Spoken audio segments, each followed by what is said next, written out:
Hi hello everyone, నేను మీ నాని. ఈరోజు మనం ఫేమస్ అయినటువంటి శివ టెంపుల్ విజిట్ చేయబోతున్నాం. ఇంత ఫేమస్ ఎందుకు చెబుతున్నానంటే, ఈ టోటల్ భూ ప్రపంచంలో రెండు ఆత్మలింగాలు ఉన్నాయి. ఒకటి మన రామేశ్వరంలో ఉంది, రెండు ఇక్కడ గోకర్ణంలో ఉంది. ఈ ఒక గుడిని మహాబలేశ్వర్ గుడి అని పిలుస్తారు. ఈ గుడి లోపల ఉన్నటువంటి లింగాన్ని మహాబలేశ్వర్ లింగం అని కొంతమంది పిలుస్తారు, కొంతమంది ఆత్మలింగం అని పిలుస్తారు. ఈ యొక్క ఆత్మలింగం ఇక్కడికి ఎలా వచ్చింది అనే స్టోరీ ఇప్పుడు తెలుసుకుందాం. లంకకు రాజు అయినటువంటి రావణుడు తల్లి చిట్ట చివరి కోరిక ఆత్మలింగాన్ని దర్శించడం. అందుకు రావణుడు విపరీతమైన తపస్సు చేసి శివుడిని ఆత్మలింగాన్ని కోరుతాడు. రావణుడు కోరిక మీదట శివుడు ఆత్మలింగాన్ని ఇచ్చి కొన్ని నిబంధనలు పెడతాడు. నిబంధనలు ఏమనగా, నువ్వు ఈ యొక్క శివలింగాన్ని లంకకు చేరినంత వరకు ఎక్కడా కింద పెట్టకూడదు.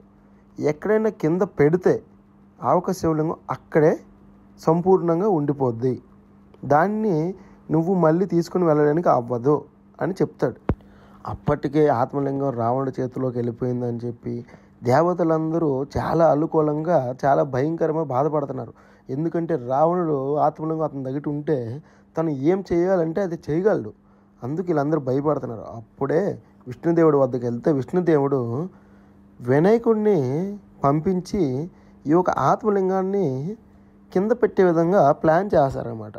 ఏ విధంగా అంటే, రావణుడు ఏదైతే దారిలో వెళ్తుంటే విష్ణుదేవుడు తన యొక్క చక్రాన్ని సూర్యుడిని అడ్డుగా పెడతాడు.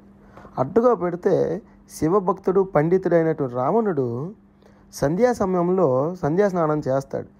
సంధ్యా స్నానం చేయాలంటే చేతిలో ఆత్మలింగం ఉంది, దీన్ని భూమి మీద పెడితే మళ్ళీ కదపలేడు, తీసుకువెళ్ళాడని శివుడు ముందే చెప్పాడు. రావణుడు ఆలోచన అయ్యి ఉంటాడు అనమాట, ఎలా చేయాలి సంధ్యాస్నానం అని. సంధ్యాస్నానంలో సూర్య నమస్కారం చేయాలంటే చేతులతో నీళ్ళని కింద విడిచిపెట్టాలి నదిలో. ఎలా విడిచిపెట్టగలడు ఆత్మలింగం చేతిలో ఉంటే? అదే సమయంలో వినాయకుడు చిన్న బాలుడి రూపంలో అక్కడికి వెళ్ళి కనిపిస్తాడు. అప్పుడు రావణుడు వినాయకుడిని, ఓ బాలక, నువ్వు నీ చేతుల్లో ఈ ఒక్క లింగాన్ని కాసేపు పట్టుకొని నించో, నేను వెంటనే సంధ్యాస్నానం చేసి వస్తానని రావణుడు చెప్తాడు. బాలుడి రూపంలో ఉన్నటువంటి వినాయకుడు వెంటనే, నేను మిమ్మల్ని 3 సార్లు పిలుస్తాను, ఏదైనా కష్టం వస్తే వెంటనే మీరు వచ్చారా ఓకే, లేదంటే నేను ఈ యొక్క లింగాన్ని కింద పెట్టేస్తాను అంటాడు. మరి వేరే ఆప్షన్ లేక రావణుడు ఏం చేస్తాడు, సరే అని వెళ్తాడు. వెళ్ళి స్నానం చేస్తున్న వెంటనే మధ్యలో వెంటనే 3 times పిలిచి ఆ యొక్క లింగాన్ని కింద పెట్టేస్తాడు. ఇక్కడ కనిపిస్తుంది చూడండి, ఆ బ్లాక్ దగ్గర అది లింగం కదా, కింద ఉన్నది ఆత్మలింగం.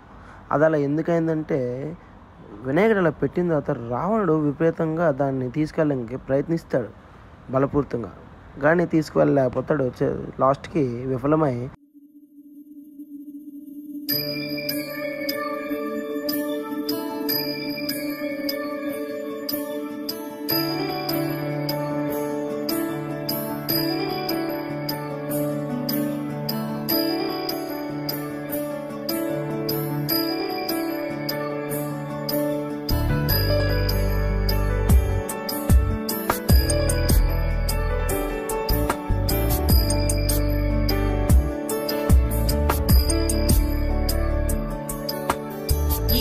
गिरीश नरेश परेश महेश विलेशय भूषण भो सांब सदा शिव शम्भो शङ्कर शरणं मे तव चरणयुगम्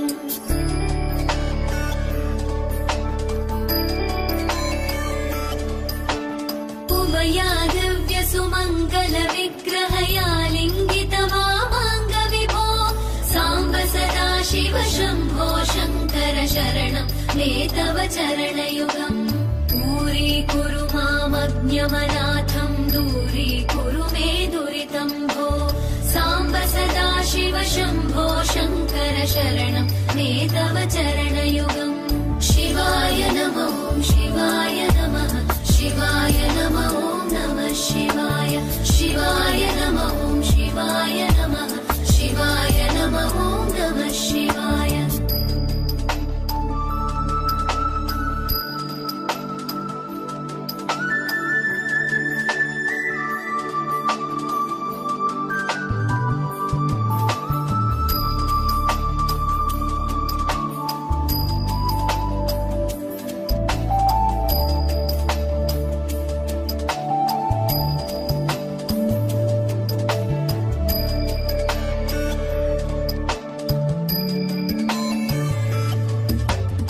ऋषिवरमानस हंसचरा